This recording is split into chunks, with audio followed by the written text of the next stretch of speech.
The 80s were wild when it came to toys. Forget cute, forget cuddly. We wanted gross. We wanted creepy, straight up disgusting toys. That's what we wanted. Everything from Mad Balls to He-Man's Slime Pit, it was a cultural phenomenon. So grab your rubber gloves because we're about to dive into the gnarly world of 80s gross out toys.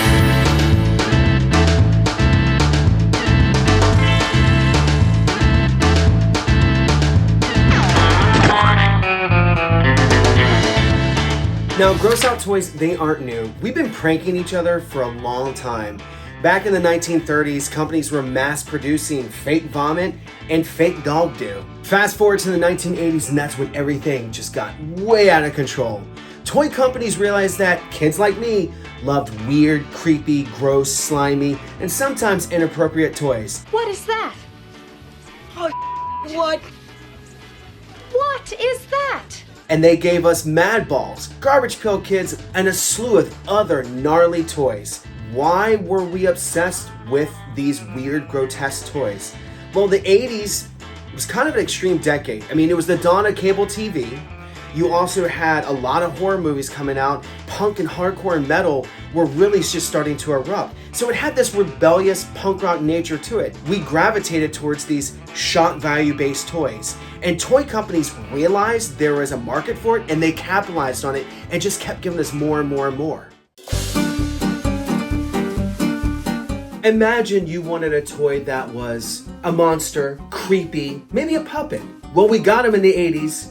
They're called Boglins. In 1987, Boglins made their way onto toy shelves everywhere. Brought to life by Tim Clark, Maureen Trotto, and Larry Mass, Boglins gave us something totally different. What made these toys so unique for the time is not that they were a puppet, but that they were just creepy. The eyes alone moving around. Also at the same time, like we had Labyrinth come out, so we had all the goblins and all the pranksters. And that was the story behind these Boglins, is they were chaos makers, they were pranksters, and we loved them. One of my favorite aspects of Boglins has to be the packaging. They come in cages, so it honestly looks like you're taking a dangerous creature straight from the wild into your house. After fading away in the 90s, Boglins are back and they're better than ever. They stay true to the original designs, but the faces are more expressive and you have glow-in-the-dark eyes.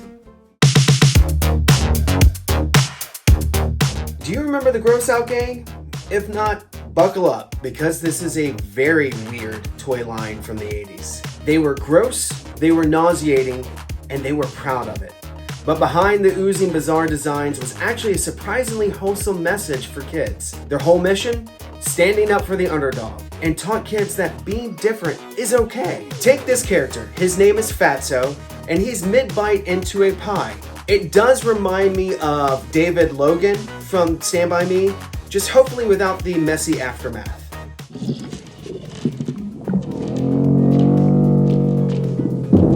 What I love about this toy line, aside from the fact that they're just hilarious and creepy and gross, is the message. They took otherness and being teased and singled out and bullied and turned it into a badge of honor. It created a unification between Fatso and all the other characters of how they defended themselves.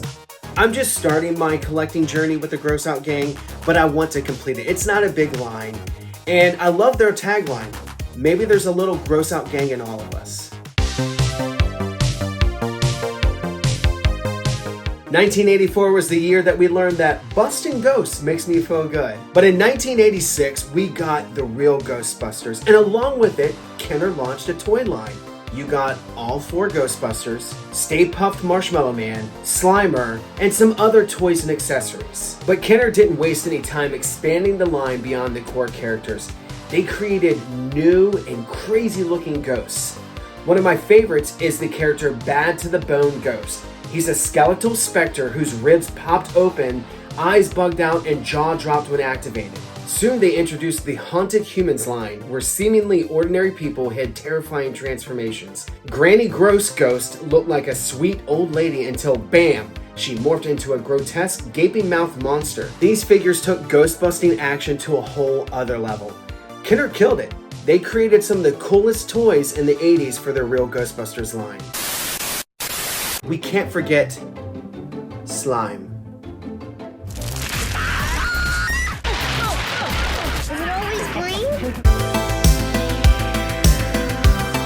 The 80s were a golden age for gross out greatness. And while the trend slowly faded in the 90s, nostalgia has brought it back. Vintage toy collectors like myself and new generations alike are rediscovering the joy of all things disgusting. So what was your favorite gross out toy growing up? Was it Garbage Pail Kids? Or was it Mad Balls? Let me know in the comments below.